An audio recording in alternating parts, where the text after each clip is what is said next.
మీ ఇంట్లో పాత ఎక్స్‌రే షీట్లున్నాయా? పాత కంప్యూటర్లు, పాడైపోయిన కీబోర్డ్‌లు మూలన పడేస్తున్నారా?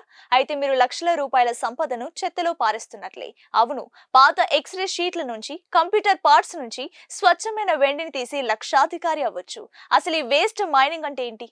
మనం వాడే ప్రతి ఎలక్ట్రానిక్ వస్తువులో బంగారం, వెండి, కాపర్ వంటి ఖరీదైన లోహాలుంటాయి. ముఖ్యంగా ఎక్స్‌రే షీట్ల మీద సిల్వర్ హాలైడ్ అనే కెమికల్ కోటింగ్ ఉంటుంది. ఒక టన్ను ఎక్స్‌రే షీట్ల నుంచి దాదాపు 2 నుంచి 4 కిలోల వెండిని వెలికి తీయొచ్చు. అలాగే కంప్యూటర్ మదర్ బోర్డులు, ర్యామ్ స్లాట్లలో కూడా వెండి ఉంటుంది. దీన్నే కెమికల్ ప్రాసెస్ ద్వారా విడదీసి మార్కెట్లో అమ్మడం ద్వారా భారీ లాభాలు గడించవచ్చు. ఇది కేవలం చెత్తను క్లీన్ చేయడం కాదు, ఒక బిజినెస్ సామ్రాజ్యం. బయట కిలోల లెక్కన ఎక్స్‌రే షీట్లను సేకరించి వాటిని రీసైక్లింగ్ యూనిట్స్ కి పంపినా లేదా మీరే చిన్న యూనిట్ పెట్టుకున్నా రోజుకు వేలల్లో సంపాదించవచ్చు. పర్యావరణాన్ని కాపాడుతూనే పర్సు నింపుకునే బెస్ట్ బిజినెస్ ఐడియా ఇది. ఈ పూర్తి ప్రాసెస్ మీకు తెలియాలంటే, అసలు వెండిని ఎలా వేరు చేయాలో లైవ్ లో చూడాలంటే వెంటనే మన ఛానల్ ని సబ్స్క్రైబ్ చేసుకోండి.